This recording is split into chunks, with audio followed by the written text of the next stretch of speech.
Hi, how you doing? So I got, as Mark said, I got 20 minutes, so I don't want to deter you from your break. I'm a pretty lucky guy, if you think this sort of thing is lucky, but I'm co-founder of a company called DTO Solutions, consulting company. We do a lot of what was a strong automation background, then we did a lot of DevOps consulting, a lot of operational improvement, a lot of bringing lean practices to large organizations. And also out of that, there was another company, it's a pure tools company, spun out called Simplify Ops, focused on RunDeck automation, job scheduling, all of that good stuff in a new modern context. And also, in the community side, I do a podcast with John, one of the first speakers this morning, DevOps Cafe, kind of a long-form interview. We interview a lot of interesting people. And one of the co-organizers of the DevOps Enterprise Summit. So through all of this, I get to see a lot of companies, everything from the kind of high-flying unicorns to large classic legacy enterprises.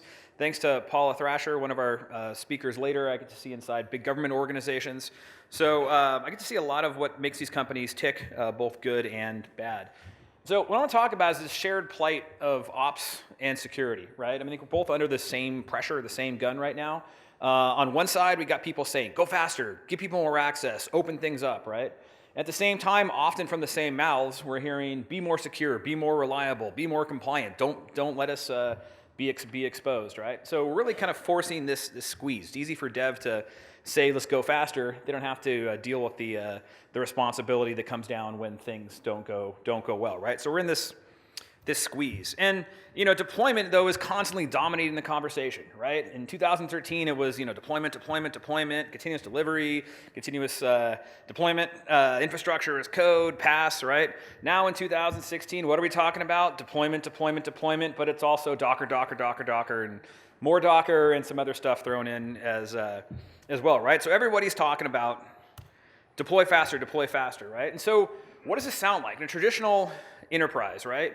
Not the two pizza teams that we're talking about at a fully evolved organization, but the classic legacy organizations that we all have to deal with, and they aren't going away anytime soon because it's how the business is structured, the business is organized. What does this sound like? Everyone talking about deploy faster, right? It's like, well, it sounds like we're going to give you the same stuff we always gave you, right? You know how good that's been. But we're going to give you more of it, and we're going to give you a lot more frequently, and it's going to be great, right? And we all know what we're thinking in our heads. I've always wanted to use this picture in a talk, but it sounds like more the same crap, right? Now it's going to be dumped on us faster. This is going to be terrible, right? So what do we do, right? And I think in the DevOps context, everyone talks about this notion of shift left, right? It's how you avoid this disaster. It's not just turning the crank faster, shooting the crap out faster, but it's actually about how do we reimagine how we work in order to bring that quality. And we talk a lot about this notion of shift left, right? Which is, if you think about a horizontal life cycle, right? How does workflow in our organization? It starts from a business idea somewhere, it goes all the way till it's a running feature in a customer-facing environment that's making us money, right? And so shift left is basically the idea of how do we take those things that traditionally happen at the end of the life cycle and pull them all the way forward, right? So we talk about things about, well, let's, instead of leaving testing till the end, let's write and run the test early on in the life cycle. Instead of leaving deployment automation or deployment in general until a big bang at the end, let's do it early and often. Let's have the developers writing the same deployment scripts, exercising the same tools in production-like, air quotes, production-like environments as early and often, right?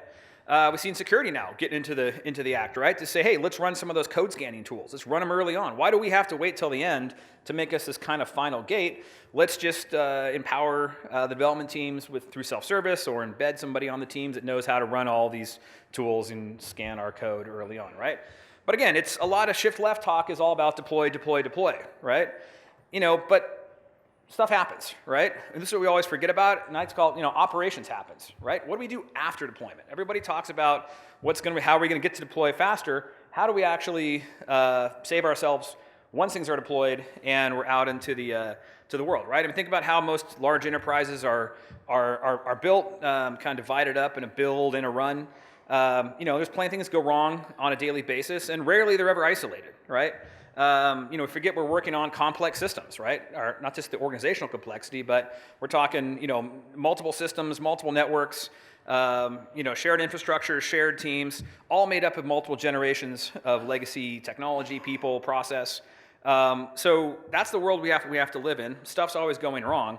How do we get that new DevOps or that new DevOps goodness, that shift left idea? How do we bring it into this world where we have to deal with this complex legacy organization and legacy infrastructure, right? So, there's this, the idea of shift left, how do we do that for incident response, right? That's the most kind of common operations procedure that you can see is decoupled from traditional deployment activity. So, if we're kind of applying that sort of DevOps thinking to it, there's kind of two things we want to achieve here, right? Number one, those who build something define the procedures to fix it, right? And number two, those who build something are the ones that are able to fix it, or at least contribute to fixing it when it actually breaks, right? Now, hear John talking earlier this morning about sort of the new decoupled architectures, the new decoupled organization, the 2 pizza size teams. I'm not sure if people know what that is, but Amazon uses this idea that, hey, I want no team bigger than the team that can feed two pizzas can feed the team for any meal. Now, for certain groups on the operations side, maybe that's a smaller team than on the leaner development side, but that's the general rule of thumb, right? And so, or we need bigger pizzas. So, but the idea is that's easy to do. We design our world that way. But what do we do in this complex, complex non-decoupled monolithic organizations? How do we let people who build something define the procedures to fix it, and more importantly, let them participate in the fixing of it when something goes wrong, right? Because it brings up all these horrible questions, right? Like, how do you safely and securely give that access out, right? How do you allow people to run either predefined jobs or kind of ad hoc exploratory procedures when needed? How do you make it fully auditable, right? How do you give it out so we can grant it just when it's needed and take it away when it's not needed, right? And so not sure what to press here. Sorry. How do you allow the experts to contribute the remediations? How do we even do that, right? How do we let people who are on their side of the organization give us these procedures and not do it in a Word document that somebody has to kind of human translate somewhere along the line? How do we do it in auditable, reviewable code, right? So we can treat these procedures just like we do our other artifacts. And how do we give that clear audit trail and traceability of where do these procedures come from? Who actually wrote them? Can I have somebody from another part of the organization contributing an action that I'm going to now run in operations? And then, how do you give these other people visibility into your operations, right? This is a big problem. They don't know anything about operations, right? They're, a development team sitting in probably another geographic location. They don't really have clear knowledge of what production even looks like. And how do you enable them to not just have that knowledge, but how do you enable them to either fetch the logs or get other live information that they need to fix something as they go when they're sitting in a different part of the world with a different context? And then, lastly, how do you do these postmortems, right? How do you actually days, weeks, months later actually go back and figure out what it is that we did, right? If you think of major incidents, you might have a scribe or somebody to write down this action. But all these other incidents, especially if you're now going to allow other people into the tent, how do we capture that information so we can use it later to do our right incident problem management processes to solve things once and for all, right? So that's kind of the state that we're dealing with now. And in my travels, I'm kind of noticed this interesting pattern that's been developing in the community. And I don't think it really has a name yet, but you see how people are starting to shift left with this incident response ideas, right? And also because of my involvement with RunDeck and Simplify Ops, I see people using it in this way, so that gives me a bit here. But everything you see is kind of be done through a variety of open source tools or kind of standard available tools. So it's multiple steps they do. First step is they look into establishing some kind of secure ops portal, right? Maybe portal's the wrong word, but it's a central point of control that really provides two kind of key functions, right? One of them is providing that live visibility into the systems today, right? So a combination of metrics, telemetry, configuration exposure to show people, hey, here is the activity and here's this configuration and health of my current environment. And the second part is, that's sort of the view part of it. The second part, and this is kind of where the RunDeck stuff comes in, is people use kind of next generation runbook automation. How do we actually give people the automated procedures to go and do something in these environments, right? And part of that is the predefined procedures. Part of that is giving them access to run any ad hoc commands that they need to run as well, right? But of course, what does security have to do with this? Well, we got to secure this thing, right? So we got to manage our secrets, we got to manage identity, we got to tie into our Active Directory or whatever else we're using. We need full audit logs, and we need to define these policies, right? Policies at a global level, and policies at kind of a per project or per incident level as well. We have to define all the ways we're going to execute stuff on the machine. So it's usually this kind of combination of operations and security that comes together to build this this key kind of part of their infrastructure. And yeah, so then engineers at this point, it's generally the operations support side that's actually using this.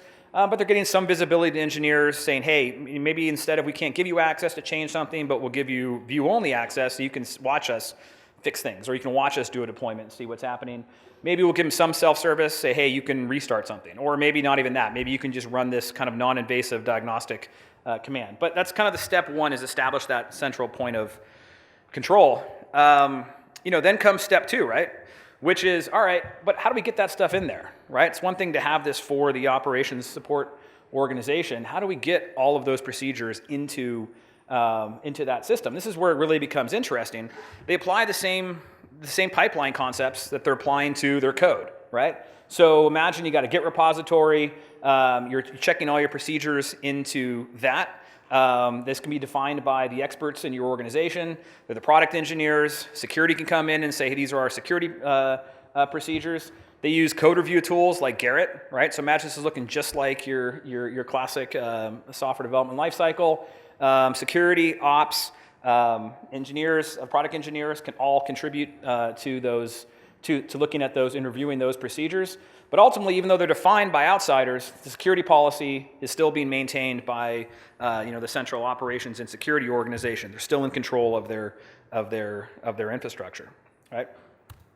And then step three, kind of we see them taking is, all right, well, now let's expand this thing out, right? If we just had a little loop here that helped us define these response procedures and start to give people some access to it, now let's figure out, well, we got to tie this into the rest of our systems that are ostensibly doing incident management for us, right? So it's not open source, but ServiceNow, it's kind of everywhere. So tying into our ticket systems, being able to say, hey, this incident I'm working on, let me go ahead and these are the procedures I'm going to run against it, and then let me tie my audit logs back to whatever my service desk or ITSM tool is. Monitoring is too many to list there, but we're seeing a lot of tie-in there as well to give that sort of live visibility. Because again, if you want to give more people access, you can't give them blind control. You need to give them that feedback loop. Well, yeah, I thought I had 20 minutes. Okay, it's been 12 minutes. Sorry. Yeah, I'll go quickly. So then we have the software supply chain, right? A lot of things that Josh has been talking about today. How do you plug that in as well? And then, I only got 2 more slides, Mark, so I'm good. So you've got, step 4, now you make compliance really, really happy, right? So compliance now gets automated evidence collection across all of this, right? Who created the procedure, who reviewed it, then actually who ran it, when did they run it, where do they run it, and you also can tie that into the full approval trail as well, right? So, that's kind of the basic 4 steps that we're seeing people taking today, using all varieties of tools to get there. And again, it's bringing the kind of DevOps ideas of shift left to an organization without actually leading with the culture war, leading with the, you must change and do everything differently. It gives them a pattern to show, hey, here is how you can actually, we can start to shift left, start to bring these things early into the life cycle, and still maintain the security and control that we need, right? So it's kind of a stealth DevOps without saying the word DevOps. And in terms of ROI, right? Now that previous model, this is not what Zacco Ticketmaster had did, but the same concept was put in place there. And the idea was they always wanted to make this kind of move towards the security. The security angle is always appealing, but it was hard to make an ROI case just on security. For them, it was much more about how to deal with escalations and support costs, right?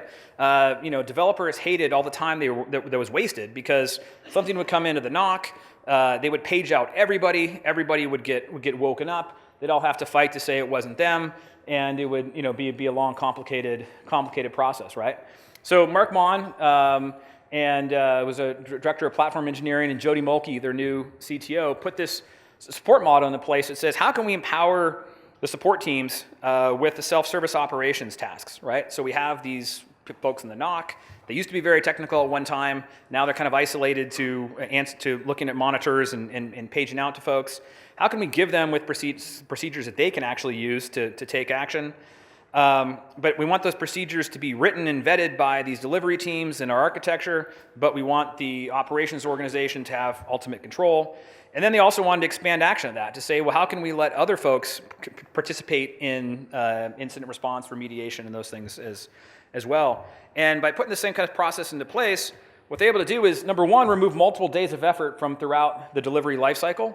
But most importantly, they reduced escalations by 30 to 40%, and their overall support incident costs by 55%, right? And they reduced their mean time to repair by anywhere from 50 to 150%, based on which business line that they were working with, all without fundamentally changing their organization, purely with putting this kind of shift left life cycle into place. Mark Mon gives a good talk at the DevOps Day ALA about that. RunDeck was one of the open source tools they used in this process. There's a kind of a case study up there about that as well. So if you want to talk more about shift left in operations, that is not me. That is my colleague Alex. He talks and thinks about these things a lot more than I do. He's actually on vacation. So if you can talk to me, I'm Damon Edwards, or ping Alex anytime. Love to talk about this stuff and gather what people are working on and helping build the tools to make it happen. And that's my talk. Enjoy your break. Thank you.